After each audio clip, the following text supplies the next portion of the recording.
Al-Quran merupakan kitab suci umat Islam yang memuat lebih dari 6.000 ayat yang diturunkan secara bertingkat ayat demi ayat selama lebih dari 23 tahun. Terkadang Al-Quran mengungkap makna lafadznya secara implisit, kadang juga secara eksplisit, bahkan diisyaratkan, terutama dalam ayat mutasyabih, sehingga maknanya tersembunyi di bawah permukaan lafadz. Nah, untuk menemukan makna tersebut, harus menggunakan metode yang disebut takwil. Takwil sendiri merupakan salah satu metode untuk menemukan makna esoterik yang digunakan Nabi, sahabat, tabi'in, dan ulama, serta para penerusnya. Kajian mengenai ayat-ayat yang memiliki makna secara implisit ini dibahas dalam ulumul Quran di bab muhkam mutasyabih.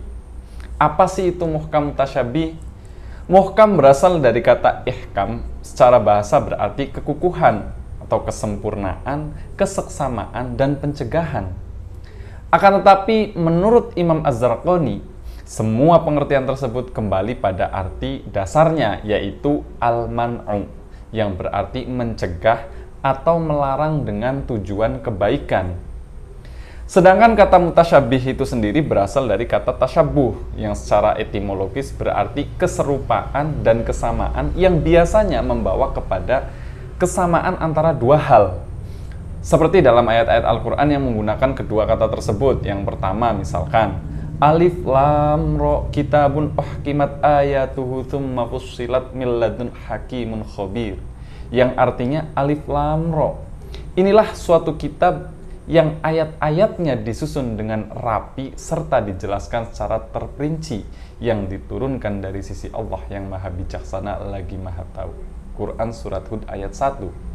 Dalam ayat tadi, uhkimat itu merupakan ayat-ayat muhkam. Di situ diartikan sebagai ayat yang jelas.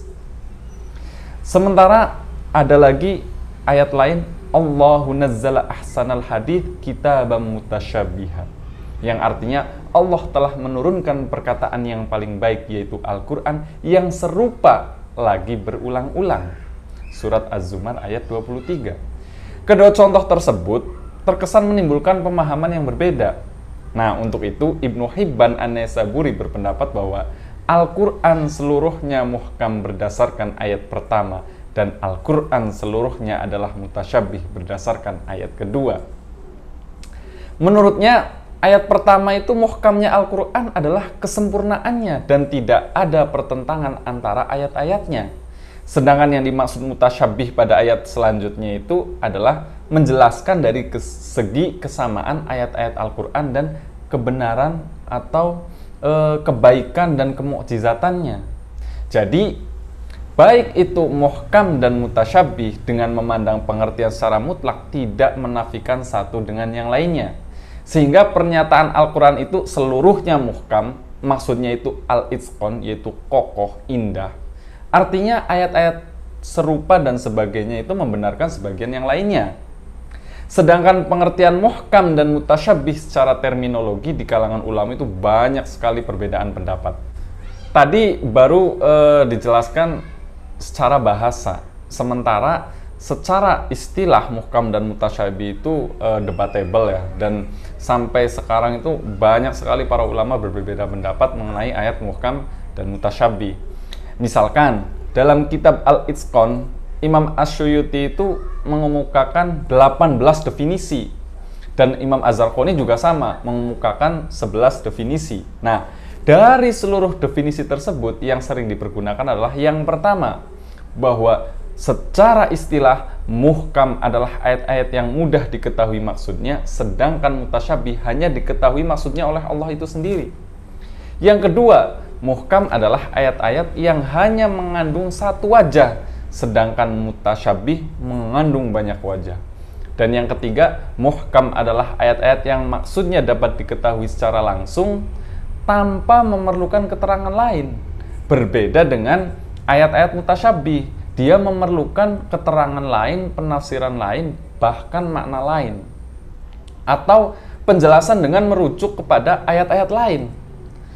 Dan yang terakhir itu adalah muhkam adalah ayat yang jelas maknanya dan tidak ada isyqal, artinya kepelikan. Sedangkan mutasyabih itu merupakan lawannya atas muhkam, yaitu terdiri dari isim-isim mustarok yang lafalnya itu mubham atau samar-samar.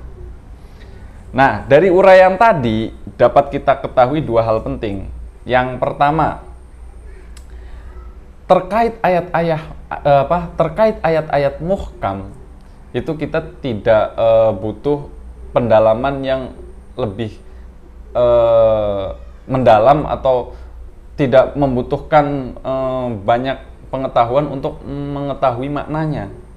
Sementara untuk yang kedua, yaitu memahami ayat-ayat mutasyabih, ternyata tidak sedikit menimbulkan masalah yang sepertinya itu harus dibahas lebih lanjut. Bahkan di kalangan para ulama mengenai ayat-ayat mutasyabih ini banyak sekali perdebatan.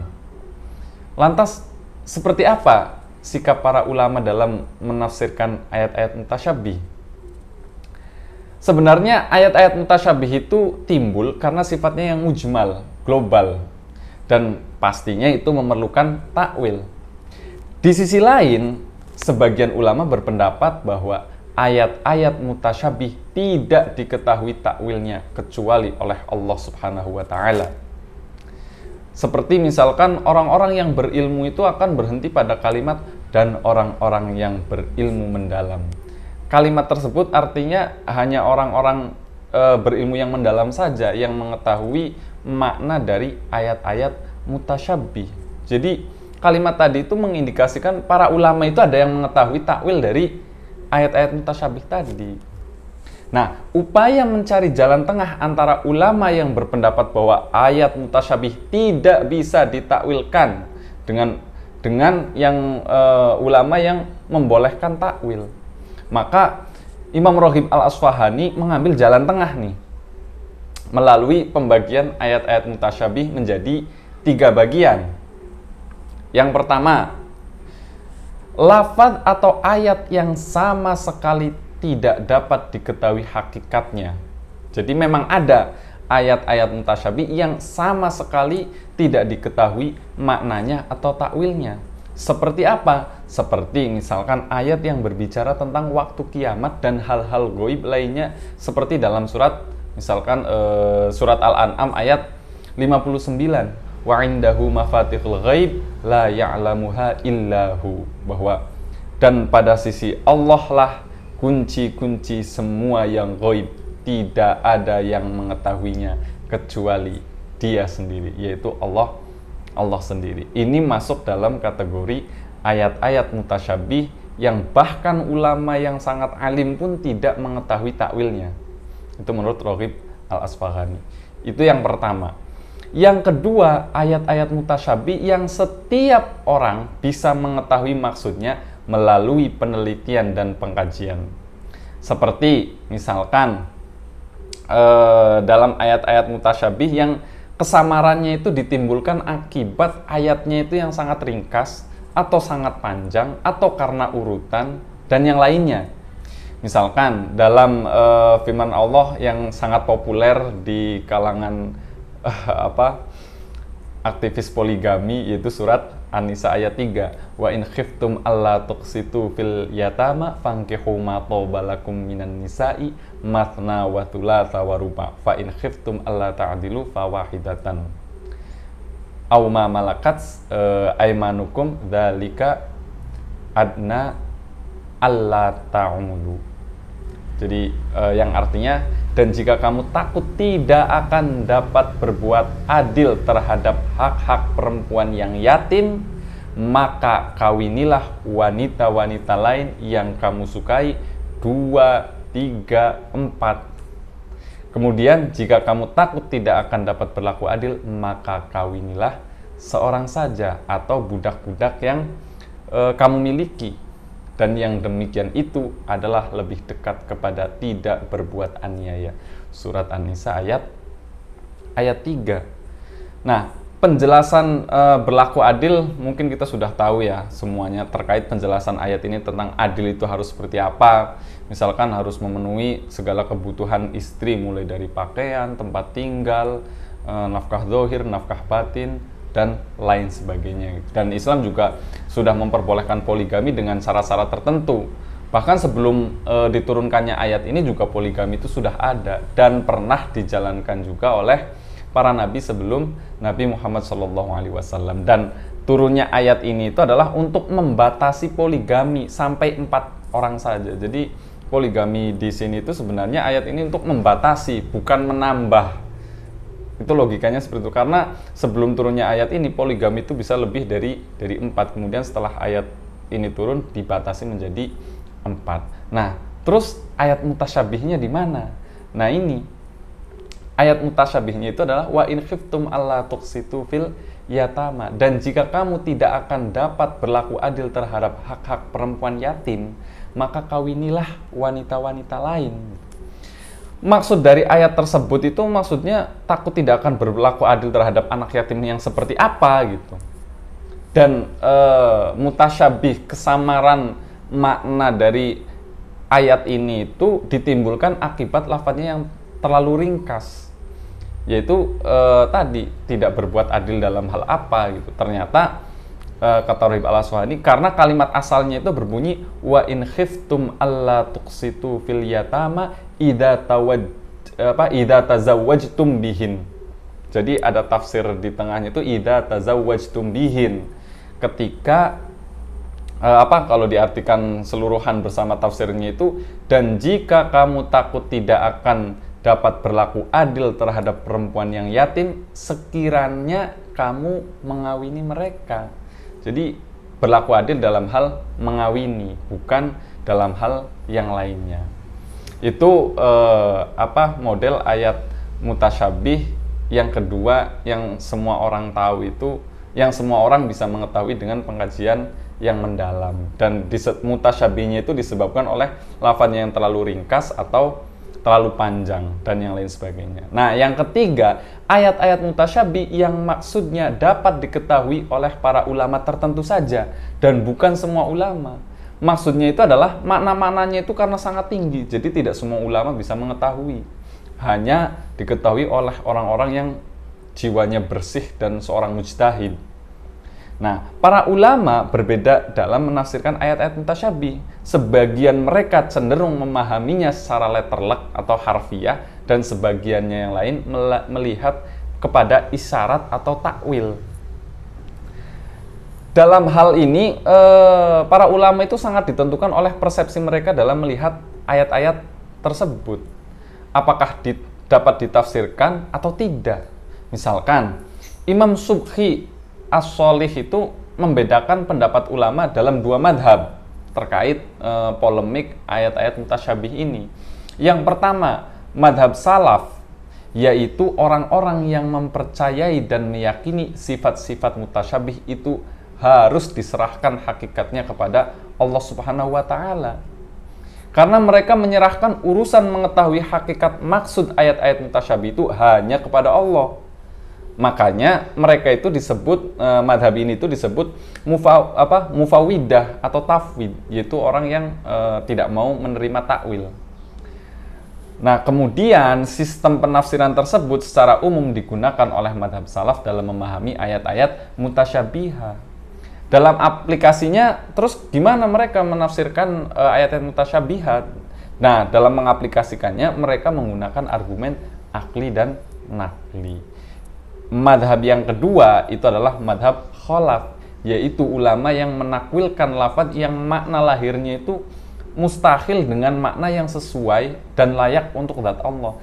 Artinya dia menakwilkan makna dari ayat mutasyabihat tersebut, karena kalau misalkan mengikuti lafadznya itu mustahil untuk zatnya Allah. Makanya mereka disebut itu sebagai madhab mu'awilah atau madhab takwil. Kayak contoh misalkan, mereka memaknakan makna istiwa dengan ketinggian yang abstrak, berupa pengendalian Allah terhadap alam. Jadi istiwa itu bukan tempat singgahnya Allah gitu, karena Allah tidak mungkin menempati sebuah tempat gitu. Atau misalkan mereka mengartikan kedatangan Allah itu bukan kedatangan secara fisikly, tapi diartikan dengan kedatangan perintahnya.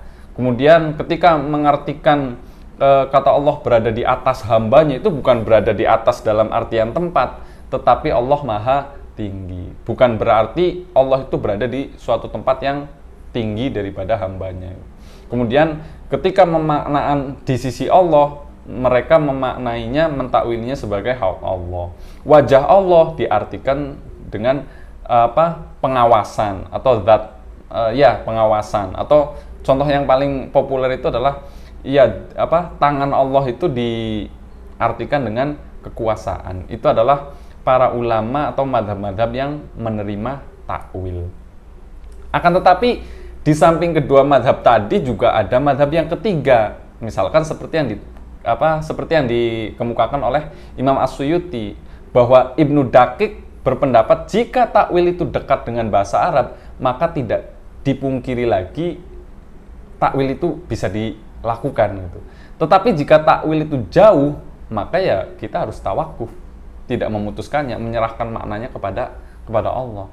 Jadi kita meyakini maknanya menurut cara yang dimaksudkan serta mensucikan Tuhan dan sesuatu yang tidak layak baginya. Ya balik lagi tadi gitu. Ketika misalkan maknanya itu mustahil untuk Allah, ya kita harus menakwilinya. Kayak misalnya masa Allah punya tangan gitu. Dari ketiga madhab tersebut, masing-masing mempunyai argumentasinya sendiri-sendiri dan bisa dikompromikan. Karena mereka percaya makna yang diambil dari hasil pentakwilan dan penafsiran bukanlah merupakan makna yang pasti bagi ayat-ayat mutasyabih tersebut. Dan tidak seorang pun bisa menjamin bahwa itulah makna yang sebenarnya. Sehingga mereka menyerahkan maknanya hanya kepada Allah Subhanahu wa Ta'ala, yang kemudian pada akhirnya semua pihak bisa menerimanya. Jadi kalau dalam ilmu tafsir itu tidak ada satupun mufassir yang mengklaim bahwa tafsirnya yang paling benar, tafsirnya yang paling mendekati kebenaran. Tidak ada, karena Al-Quran itu pasti benar, tapi tafsir belum tentu benar. Jadi terkait polemik muhkam mutasyabih, kita bisa kalau berdasarkan pendapatnya Ibnu Daqiq tadi, kita bisa mengambil kategori yang kedua, yaitu ayat-ayat mutasyabih yang mutasyabihnya itu disebabkan oleh ayatnya yang terlalu panjang atau terlalu pendek, atau mutasyabihnya itu bisa kita pelajari, kita dalami untuk mengetahui makna di balik kata yang mutasyabih itu. Itu saja.